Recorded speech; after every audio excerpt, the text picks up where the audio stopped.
America ইৰাণৰ মাজৰ যুদ্ধবিৰতি বাস্তৱতে শান্তি নে সামৰিক প্ৰস্তুতিৰ সুযোগ ইৰাণলৈ সামৰিক অস্ত্ৰ প্ৰেৰণৰ প্ৰস্তুতি চলাইছে চীনে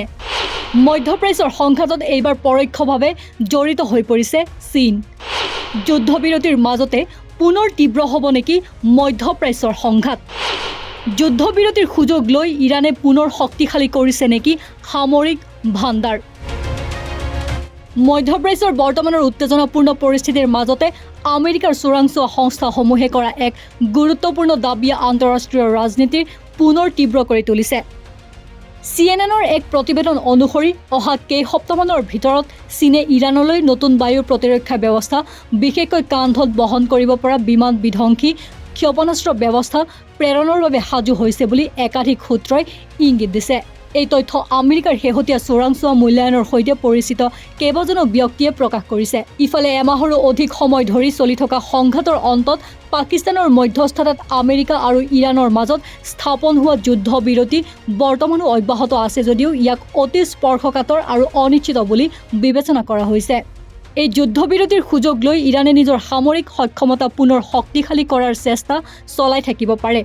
সূত্ৰসমূহে জনোৱা অনুসৰি বেইজিঙে প্ৰত্যক্ষভাৱে নহয় তৃতীয়খন দেশৰ জৰিয়তে অস্ত্ৰ প্ৰেৰণৰ পৰিকল্পনা কৰিছে যাৰ মূল উদ্দেশ্য হ'ল নিজৰ সম্পৃক্ততা গোপন কৰি ৰখা যদি এই তথ্য সত্য হয় তেন্তে ইয়াক আমেৰিকা আৰু ইজৰাইলৰ দৃষ্টিত এক প্ৰৰোচনামূলক পদক্ষেপ হিচাপে গণ্য কৰা হ'ব পাৰে বিশেষকৈ এনে সময়ত যেতিয়া যুদ্ধবিৰতিৰ স্থিতিশীলতা এতিয়াও নিশ্চিত নহয় অৱশ্যে ৱাশ্বিংটনত থকা চীনৰ দূতাবাসে এই সকলো অভিযোগ সম্পূৰ্ণৰূপে অস্বীকাৰ কৰি কৈছে যে চীনে কেতিয়াও সংঘাতৰ কোনো পক্ষক অস্ত্ৰ যোগান ধৰা নাই আৰু এনে অভিযোগসমূহ ভিত্তিহীন আৰু অতিৰঞ্জিত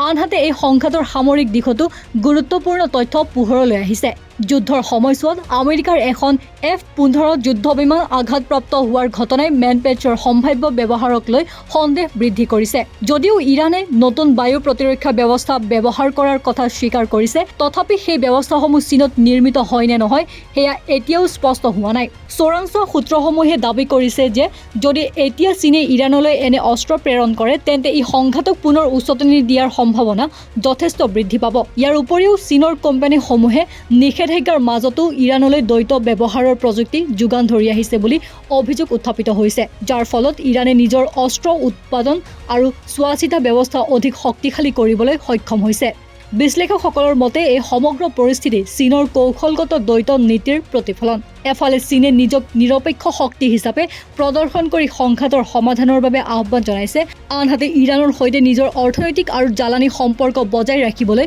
গুপ্তভাৱে সমৰ্থন আগবঢ়োৱাৰ অভিযোগ উঠিছে বিশেষকৈ ইৰাণৰ তেলৰ ওপৰত চীনৰ নিৰ্ভৰশীলতা এই সম্পৰ্কক অধিক গুৰুত্বপূৰ্ণ কৰি তুলিছে একে সময়তে ৰাছিয়ায়ো ইৰাণক চোৰাংচোৱা তথ্য আদান প্ৰদানৰ জৰিয়তে সহায় আগবঢ়াই আহিছে বুলি প্ৰতিবেদনত উল্লেখ কৰা হৈছে যিয়ে এই সংঘাতক এক বহুপাক্ষিক শক্তিৰ প্ৰতিযোগিতালৈ ৰূপান্তৰ কৰিছে ভাৰতৰ দৃষ্টিকোণৰ পৰা এই সমগ্ৰ পৰিস্থিতি অত্যন্ত সংবেদনশীল মধ্যপ্ৰাচ্যৰ পৰা বৃহৎ পৰিমাণৰ তেল আমদানি কৰা ভাৰতৰ বাবে হৰমুজ প্ৰণালীৰ সুৰক্ষা অতি গুৰুত্বপূৰ্ণ যুদ্ধ বা উত্তেজনা বৃদ্ধি পালে তেলৰ মূল্য বৃদ্ধি পোৱাৰ সম্ভাৱনা থাকে যাৰ প্ৰত্যক্ষ প্ৰভাৱ ভাৰতৰ অৰ্থনীতি আৰু সাধাৰণ জনতাৰ ওপৰত পৰে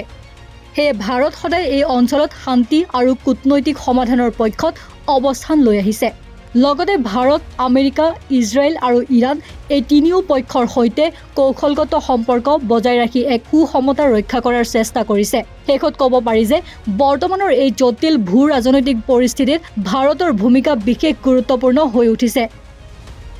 যিহেতুকে ভাৰত ইৰাণ ইজৰাইল আৰু আমেৰিকাৰ সৈতে একেলগে সুদৃঢ় কূটনৈতিক সম্পৰ্ক থকা বাবে দেশখন এক বিশেষ অৱস্থানত আছে যাক সমতা ৰক্ষাকাৰী শক্তি বুলি কোৱা হয় যাৰ বাবে মধ্যপ্ৰাচ্যৰ এই সংকটক লৈ গোলকীয় পৰ্যায়ত ভাৰতে সংশ্লিষ্ট সকলো পক্ষৰ সৈতে যোগাযোগ ৰক্ষা কৰি উত্তেজনা হ্ৰাস কৰিবলৈ কি নীতি গ্ৰহণ কৰিব তাক লৈ সকলো দেশবাসী দৃষ্টিবদ্ধ হৈ আছে news desk report north east নাও